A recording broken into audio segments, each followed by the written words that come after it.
Okay, Huge Movie Fanatic Nate back with, you guessed it, another solo review, winter-related movie solo review. This is probably going to be pretty short because this movie's pretty... but, you know, nonetheless, it's like one of the winter movies that takes place during the winter that I can think of. This is a movie review for a movie, excuse me, none of you are going to ever have heard of, called Hobbs End, which is like a goofy-ass, straight-to-video, just nothing... kind of a movie.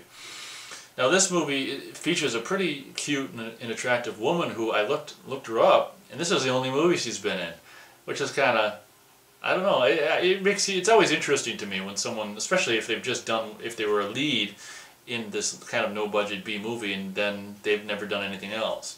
I don't know if she was in like any TV or anything, but I know for sure that this is the only movie she's been in. It could be the only anything she's been in, but she's pretty cute and cute in the movie. And then there's this other guy who's, believe it or not, actually was the dad in Curse of Chucky. I found out later on. This guy who's goofball in it. He's kind of good. I mean, they're both pretty good in this movie. But Hobbs End is this weird ass. I bought this like just at some store like years and years ago, just blind buy, obviously, never heard of it. The cover is really misleading, and I'll probably put a picture of the cover on right now as I'm talking about it. The cover's really lame, and it's just like the worst example of a goddamn just computer drawn just cover in this that actually there's not a single chainsaw in the whole goddamn movie, I don't think, and the cover's got like a guy holding a chainsaw with snow boots, and it's like tracks, but the tracks are actually in front of him when the tracks should be behind him, and the blood, it's just the stupidest cover in the world. Normally, like when you walk, tracks are behind you unless this guy's walking backwards. This is one of the most horribly designed fucking covers I can think of. And if you're gonna have a chainsaw on the cover, have a chainsaw in the movie. You know, that's, you know, why do you gotta do that? Why do you gotta put a chainsaw on the cover if there's not one in the movie? You know? It pisses me off. So the cover's lame. So that's probably why I bought the movie. I don't know why I bought the movie. It was cheap, you know. I probably got it because the chainsaw on the cover. But this is a 1.5 star movie. I don't know if it deserves 1.5 stars, but just this is kind of a movie that I don't know where it was filmed, but it has a sense of, it looks like it's like in the 40s. You know, it's not like frickin' 0 or 5 degrees. It looks like it's in the nice comfortable 40s, somewhere like 43 in this movie.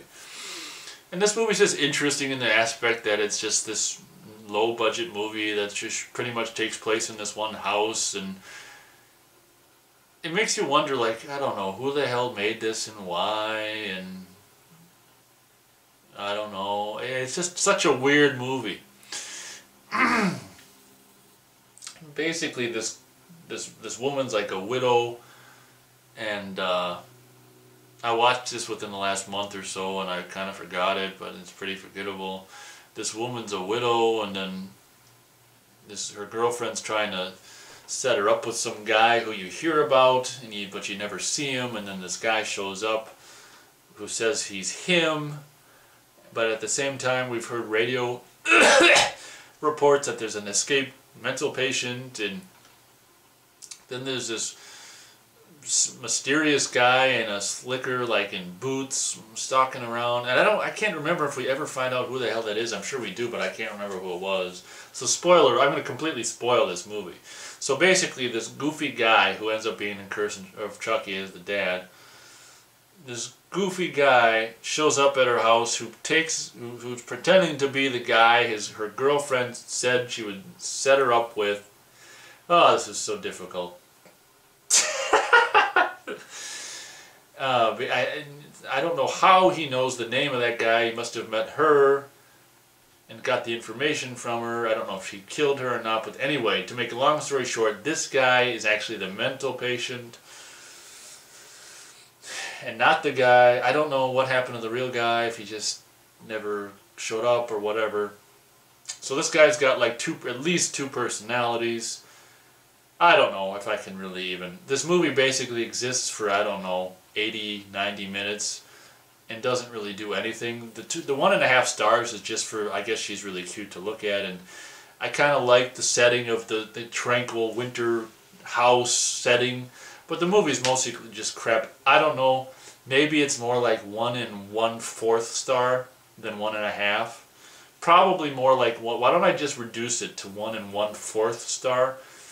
Because I think it's better than 1, but not as good as 1.5. So Hobbs End shall get 1 1/4 star from me. And I don't really know what else to say. I mean, she's pretty cute, but this movie is just... Sometimes I just like movies like this. Instead of just Michael Bay, you know, just blockbuster bullshit. Sometimes I like to put in a movie like this and just be like, laugh at its stupidity. And that's what this movie is good for. It's just like, oh my god, that's so just ridiculous. And that's what Hobbs End is. It's just ridiculous. And the performance... You know, the best thing about this movie is the woman. She's really cute, and it'd be interesting to know what she ended up doing after the movie. You know, like what career or whatever. But it doesn't matter, I guess. But Hobbs End, 1 1/4 star. It's just mostly bullcrap, and maybe it's on YouTube, maybe it's not, maybe a trailer is, maybe it's not.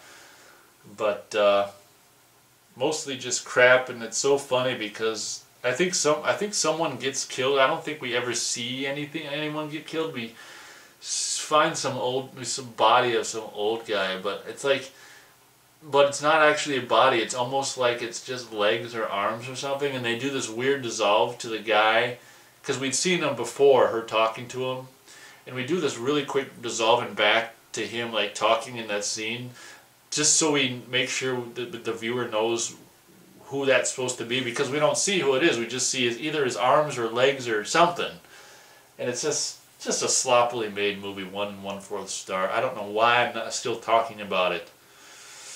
Hobbs End, mostly lame, cute girl. Thanks for watching.